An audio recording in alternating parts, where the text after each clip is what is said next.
આકાશવાણી અમદાવાદ વડોદરા. હવે સાંભળશો અમરેલી જિલ્લાનો સમાચાર પત્ર. લેખક હરેશ ટાંક. ચોમાસાની શરૂઆત થતાં જ અમરેલી જિલ્લામાં ખેડૂતોએ ખેતીની તૈયારીઓ પૂર્ણ કરી લીધી છે. આ વર્ષે સારા વરસાદની આશા સાથે જગતનો તાત વાવણી માટે સંપૂર્ણ સજ્જ બન્યો છે. ઉનાળો પૂરો થતાં જ ખેડૂતોએ પોતાના ખેતરમાં ખેડ કરીને જમીન તૈયાર કરી લીધી છે. જમીનમાંથી નકામું ઘાસ અને કચરો દૂર કરીને તેને વાવણી લાયક બનાવવામાં આવી છે, જેથી ચોમાસાનું પાણી જમીનમાં સારી રીતે ઉતરી શકે. જમીનની ફળદ્રુપતા વધારવા માટે મોટાભાગના ખેડૂતોએ ખેતરોમાં છાણિયું ખાતર નાખ્યું છે. ઉપરાંત રાસાયણિક ખાતરની જરૂરી માત્રા પણ ખરીદીને વસાવી લીધી છે. અમરેલી જિલ્લો મુખ્યત્વે કપાસ અને મગફળીના વાવેતર માટે જાણીતો છે.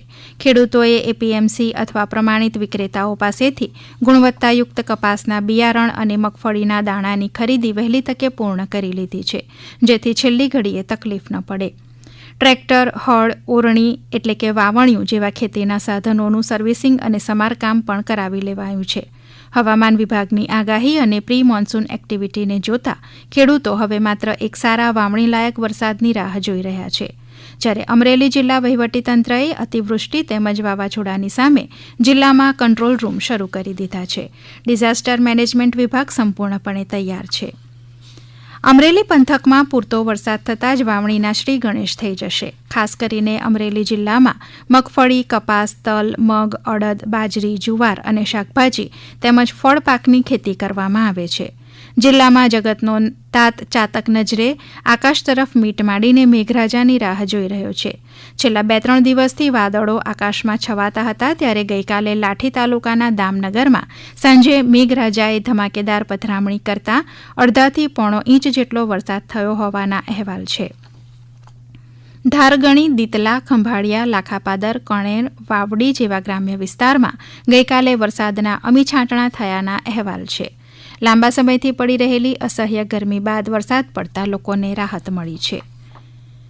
સાવરકુંડલા તાલુકાના ગ્રામ્ય અને છેવાડાના વિસ્તારોમાં આરોગ્ય સેવાઓ પહોંચાડી ધન્વંતરી આરોગ્ય રથ દ્વારા આરોગ્યની અસરકારક કામગીરી હાથ ધરવામાં આવી રહી છે.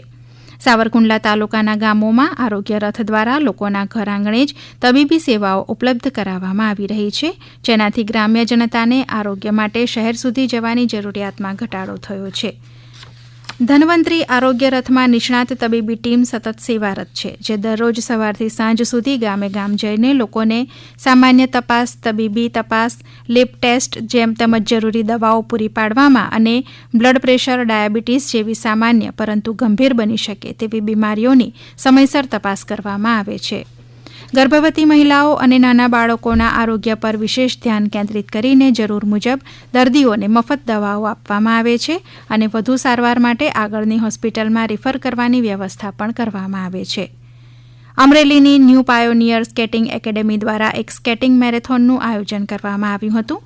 આ મેરેથોન અમરેલીના સેન્ટર પોઈન્ટથી શરૂ થઈ ભૂરખિયા હનુમાનજી મંદિર સુધી 35 કિલોમીટરની યાત્રા હતી. આ યાત્રામાં 7 વર્ષથી 20 વર્ષ સુધીના કુલ 25 બાળકોએ ભાગ લીધો હતો. સવારે 6 વાગે અમરેલીથી શરૂ થયેલી આ યાત્રા 11 વાગે શ્રી બરોડાધામ દાદાના ધામમાં દર્શન કરીને સમાપ્ત થઈ હતી.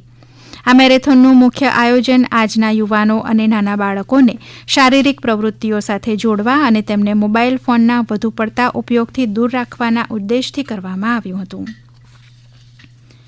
આપ સાંભળી રહ્યા હતા અમરેલી જિલ્લાનો સમાચાર પત્ર. લેખક હરેશ ટાંક. પ્રસારણ આકાશવાણીના અમદાવાદ વડોદરા કેન્દ્ર પરથી કરવામાં આવ્યું.